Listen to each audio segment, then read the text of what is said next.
You've probably heard the stories, right? Pets acting all weird right before an earthquake hits, birds just vanishing from the sky before a huge storm. It's this fascinating question that people have been asking for literally centuries. And today, we're going to dig in and see if there's any truth to it. So this is it. This is the big question. Can animals actually sense a disaster before it happens? Is there some kind of hidden primal alarm system in the animal kingdom that maybe we've just forgotten how to listen to? And listen, accounts like this one from China back in 1975, they're not just myths or old wives' tales. These are real, documented events that make this question feel incredibly urgent. It's stories like these that really force you to wonder, what did they know? Okay, so here's how we're going to get to the bottom of this. First, we'll look at this long-held belief in an animal's sixth sense. Then we'll dive into some famous historical cases. After that, we'll see what the science says, check out how modern tech is putting it all to the test, and finally, we'll try to reach a verdict. So, let's start with our first question. Is there really a primal alarm system? We're talking about this deep-rooted, almost ancient belief that animals have some special insight into danger. All right, on to section 2. Let's look at some tales from the brink. These are the powerful, historical stories that have kept this idea alive for thousands of years. What's really wild is how long these accounts have been around. I mean, we're talking all the way back to ancient Greece, where historians wrote about rats and snakes leaving a city days before it was totally destroyed by an earthquake. Fast forward to 1975 in China, where an entire city was evacuated, saving thousands of lives, partly because of strange animal behavior. And then, as recently as 2004, there were all these reports of elephants and other animals racing for higher ground just before that devastating Indian Ocean tsunami hit. So when you see a track record like that, stretching across millennia, it's no wonder the idea of a mystical sixth sense is so compelling. I mean, the anecdotal evidence feels incredibly strong. But what does science have to say? And that brings us to part 3, senses, not psychics. This is where we shift gears from the stories and get into the scientific hunt for a real, biological explanation. You know, this comparison really gets to the core of it.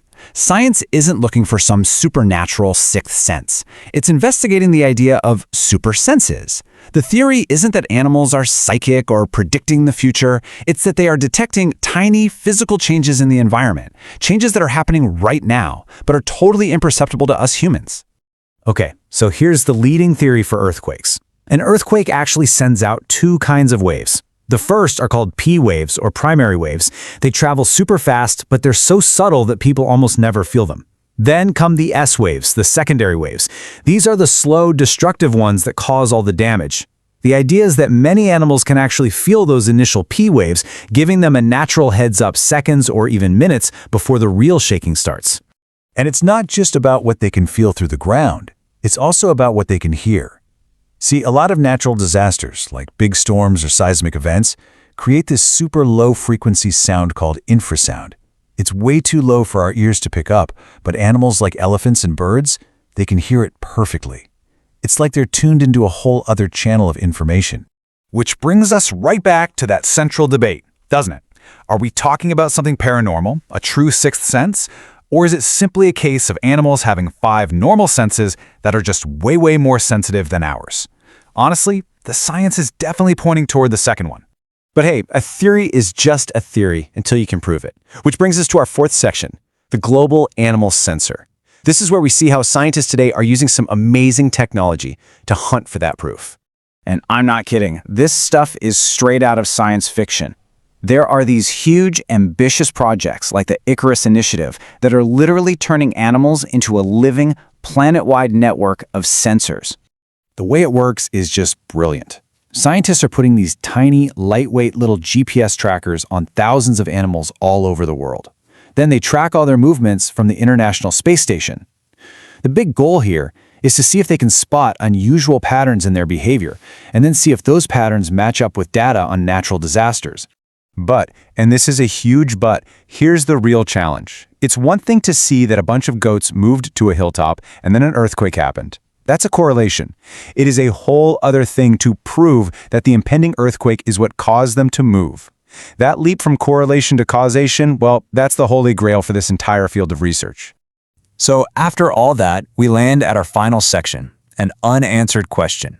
It's time to pull everything together and ask, where do we actually stand on all this? What's the final verdict? Okay, so here's the bottom line, as of right now. The stories, the anecdotes, they're incredibly compelling, but they're not scientific proof. The scientific theories about supersenses, P-waves, and infrasound, they're totally plausible, but they're just so hard to prove for sure. And these massive data collection projects, they're gathering unbelievable amounts of information, but we still don't have that smoking gun yet. So for now, the hard truth is that we can't reliably use animal behavior to predict disasters, at least not yet. And you might be wondering, okay, this is neat, but why does it matter so much? Well, the answer is simple. The stakes are enormous. If we could crack this code, if we could truly learn to understand what the animals are sensing, we could potentially create a natural early warning system that could save countless human lives all across the globe. You know, all this research is about more than just a scientific puzzle. It's really a profound attempt to reconnect with the natural world, to listen to the planet in a way we haven't in a long, long time. And it leaves us with this final, really hopeful question. Are we finally learning to listen?